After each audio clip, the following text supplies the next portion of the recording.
नमस्कार दोस्तों, स्वागत है आपका टेक्नो डिफेंस अपडेट पे। तो दोस्तों, भारत ने फ्यूचर में लॉन्ग रेंज और साथ में एकदम एक्यूरेट एयर डिफेंस सिस्टम के लिए जो बेस है वो तैयार कर लिया है। जैसे कि दोस्तों आप सबको पता है कि भारत आकाश एयर डिफेंस सिस्टम बना चुका है, जिसको खरीदने के लिए लगभग दुनिया के 9 जो देश है इंटरेस्टेड है। और अगर भारत दूसरे देशों को ऑफर करने लगे तो इसके लिए और भी ज़्यादा जो देश है वे मान सकते हैं।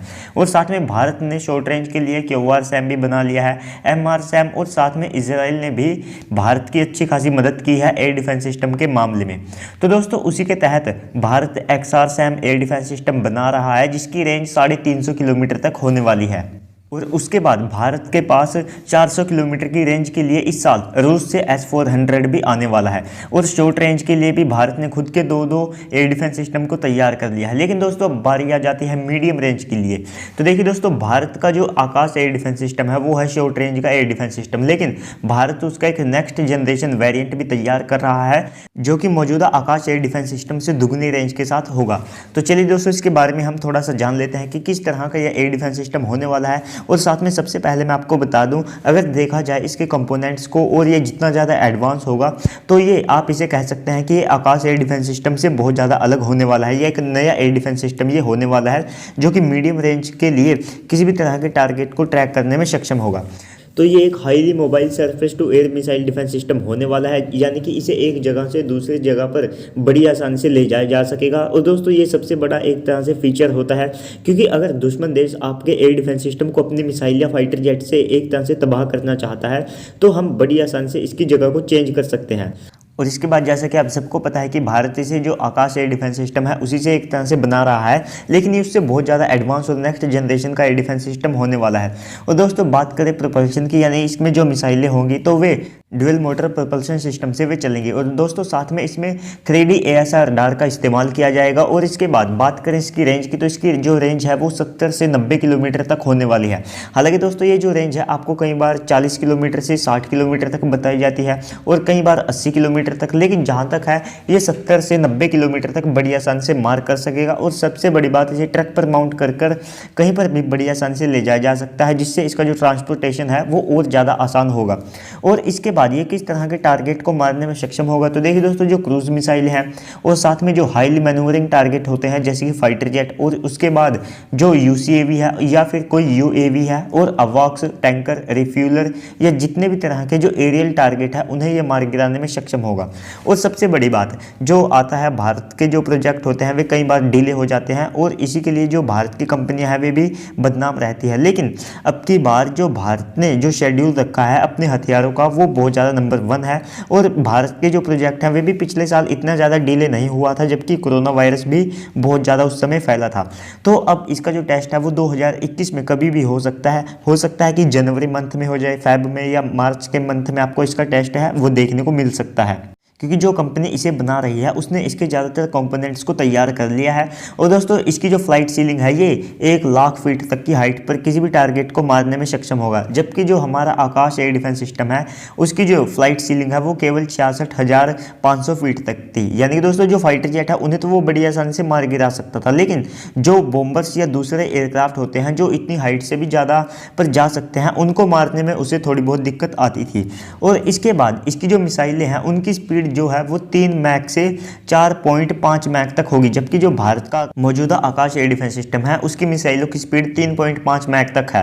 और दोस्तों ये डिफेंस सिस्टम QRSAM जो कि 35 किलोमीटर की रेंज रखता है, और साथ में MRSAM जो कि 100 किलोमीटर तक की रेंज रखता है या उससे ज़्यादा की रेंज पर भी वो कभी कभी एक तरह से ट्रैक करने में सक्षम है। तो दोस्तों ये उनके जो बीच का गैप है उसे फिल करने में मदद करेगा। जैसे कि जो हमारा MRSAM और साथ में S-400 है तो उनके बीच का जो गैप है उसे XRSAM फिल करेगा। तो इससे होगा क्या कि हमारा जो एयर डिफेंस सिस्टम है वो multi layer air defence system होगा, जिसको भेद पाना और ज़्यादा मुश्किल होगा, क्योंकि दोस्तों अलग अलग लेयर के लिए, अलग अलग रेंज के लिए अलग अलग एयर डिफेंस सिस्टम का भारत इसमें इस्तेमाल करने वाला है।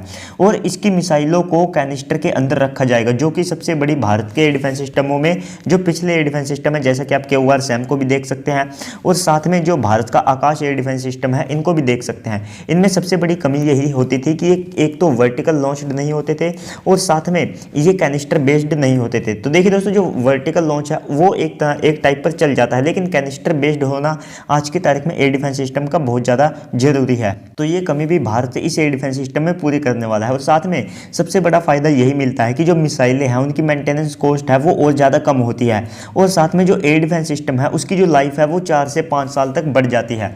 और ये भारत के एक्सपोर्ट मार्केट के लिए एक गेम चेंजर वेपन हो सकता है। आप सबको जैसे कि मैंने वीडियो की स्टार्टिंग में ही बता दिया था कि जो आकाश एयर डिफेंस सिस्टम है उसको तकरीबन 9 देश खरीदने में इंटरेस्टेड है, जो भारत का आकाश एयर डिफेंस सिस्टम है।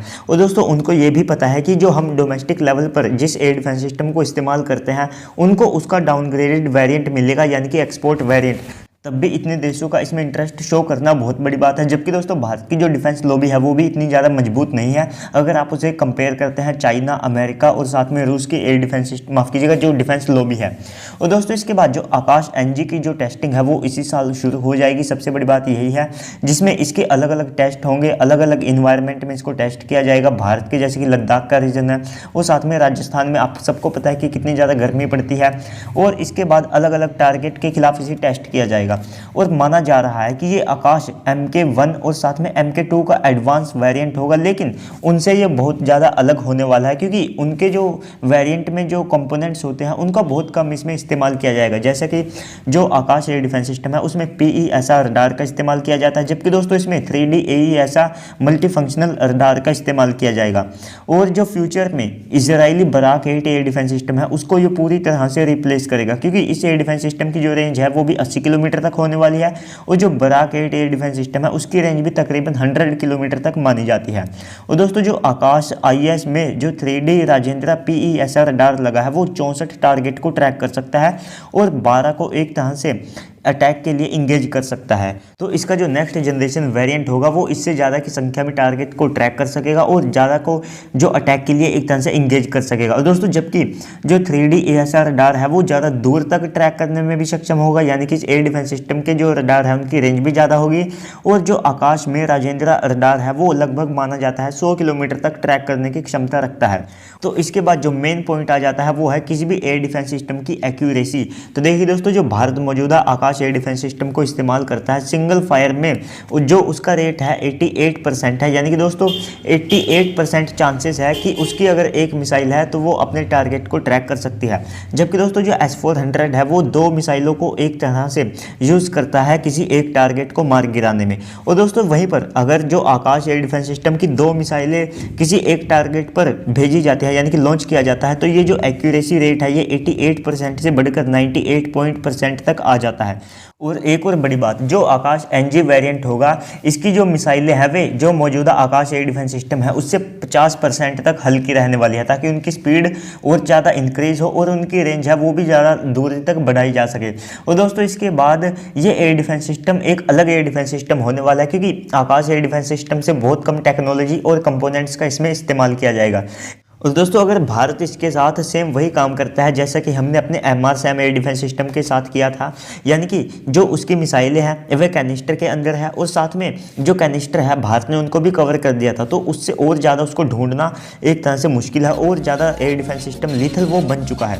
तो चलिए दोस्तों आज की इस वीडियो में इतना ही, मिलते हैं अगली वीडियो में, तब तक के लिए गुड बाय, जय हिंद।